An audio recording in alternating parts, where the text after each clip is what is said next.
Good morning. How's everybody today? What's happening in the world? I hope you guys are doing well. I feel like 1000% better. You know, I'm not sure what it was actually, you know, what I had. It couldn't have been a cold because it lasted too long. This is what I feel. Started off as an allergy, went to a cold, went to what they call walking pneumonia. Anyway, it seems to be gone. I'm still going to take the medicine for 2 or 3 more days. The stuff that Arm give me, and paracetamol, because all that scratchy, chesty stuff that was causing me jip on my chest is gone. So, feeling better now. But I got something I want to show you about the pineapple. Remember I showed you the pineapple before? And they were all produced pineapples. Well, not all of them. These guys here have, see? 1, 2, 3, 4, 5, 6, and I had a 7th one. But these guys haven't produced yet. I gotta weed them again. Well, the way you know the pineapple's coming, if you look down inside, it'll go red. It starts to go red, and then the pineapple comes up and starts to grow. So I got 1, 2, 3, 4, 5 yet to give me a pineapple. But these guys over here have already given me one. But you see the new shoot coming for a new plant? And there's one over here and one over here. See it? So it's a new plant coming. And one just coming in there, see it? So new pineapples coming. New pineapple plants, not the actual pineapple. But they've already given me a pineapple. So I guess I have to find put some cow poo in there and some more peat to give it some nutrients so it can produce a new fruit.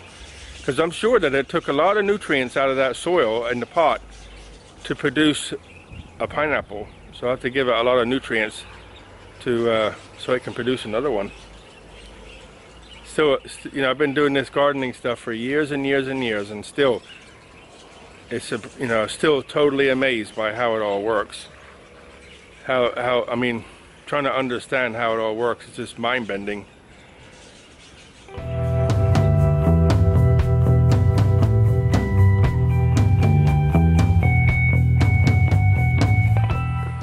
You asked for an update about the cantaloupe. So I come down here today and there's nobody here, because I've been by it a couple times and noticed how big it's getting. So I thought now would be a good time to come down. They're getting really big. Have a look. You see this one here is all the way up to the top string, and they're joining up with each other. This there, see? There's flowers all over them. So there's the potential for many. This one's a little bit slow. That one's all right. A lot of flowers on them though. Loads over here, there's a lot of flowers over there. So every flower has a potential to be a cantaloupe. But I'm led to believe that they allow 1 melon per plant. Yeah, 1 melon per plant. So the idea is all the nutrients go to one. So you can see why here they cost about, you could say around 3 pounds. Yeah, 3 pounds per melon. So that'll be about $5, I guess, per melon. Because they have 1 melon per plant. And you think a lot of work goes into it. You know, watching this, I've appreciated a lot more how they, how much things cost and how hard it is to make one grow, you know? When you watch what they've done, the irrigation system, the spraying, everything. So if you think 3 pounds for one, not too bad, I guess.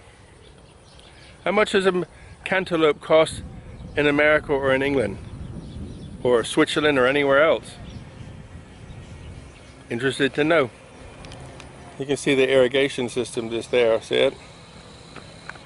All the way up the middle, and the pipes run underneath the plastic, see that? And along. So that's where they are right now. They're up to the top string already. Lots of flowers. I don't see any actual melons yet, or cantaloupe yet. So I have to come back in a few more days and see if I can find some melons or cantaloupe. I see lots of flowers, but I don't actually see any fruit yet. So another few days and we'll have some fruit. This is actually quite exciting. Okay? A few more days.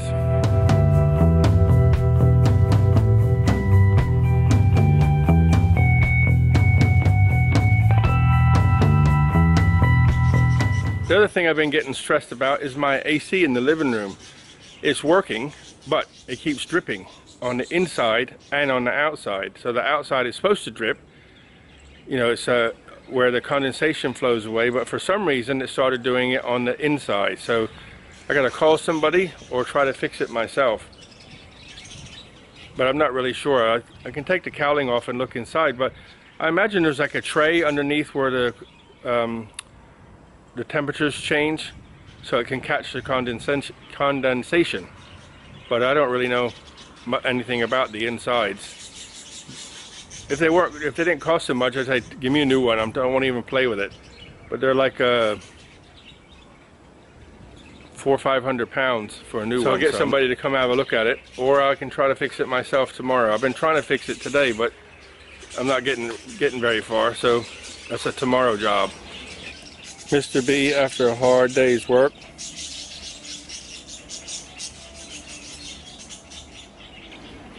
When I first moved here, there was no electricity.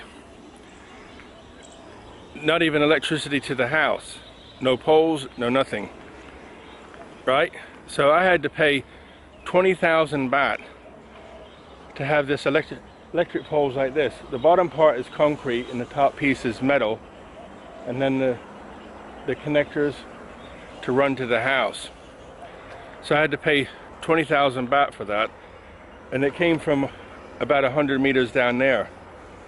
And then a while back, maybe about a year ago or so, the electric company came and put in these big telegraph poles, concrete poles with a street light on top. Okay, so once I did that, my little pole only came up to about the light, whereas electric is farther up, about another meter up. So the other day I paid was it 107 baht, a couple of pounds, and filed some paperwork, and they moved my meter from about 100 meters down the road down there to here. So now it's sitting on this pole by the side of the house. They wanted to put it up closer to the house, but that meant moving all the wiring up here, here, and there, so it wouldn't go into the workshop the way I wanted it to go in.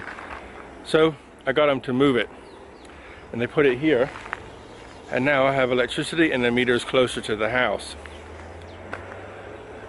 Not that it matters anything to me, but what it does matter is if a teenager about a year or 2 years ago was in the woods and caused a fire, and it was really dry. So if the fire came to the road, then it would have burnt my cables and I had to pay to fix them. Whereas now, the electric company will maintain them. So I've got all my wire back and the poles back. So it's all done now. Done and dusted. Electricity, the meter's by the house now. To be honest, I still prefer to be out here. It's a pain in the rear end a lot of times. But I'm happier to be here than in the city. Okay guys, it's evening. I'm gonna sign off. So look after yourselves. All the best guys. Buckets of blessings. Rivers of peace, joy, and kindness. I hope you have a fantastic evening, whatever you're doing. Look after yourselves. See you in the morning. Good night.